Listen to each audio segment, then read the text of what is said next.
Hey guys, how's it going? How to deactivate Hey Siri on any iPhone. So basically what you're gonna do, you're gonna just go ahead to your settings, and basically what I'm gonna do first, I'm gonna just go ahead to the general, and I'm gonna just go ahead to the software update. Make sure that your iOS is fully updated to the latest version. Now what I'm gonna do, I'm gonna just scroll a little bit down till you find that Siri and search. So if you're using the newest iPhone or even iPhone like mine, you could just go ahead and click Siri and search. And what I'm gonna do, you're gonna see right here, ask Siri listen for the first one.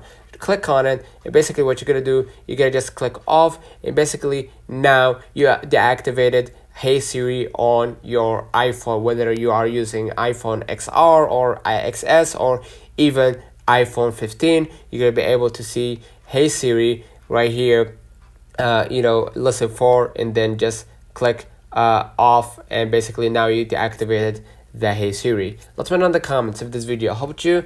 Don't forget to like and subscribe, turn on the notification bell to receive every video we upload. Thank you for watching. See you in the next one.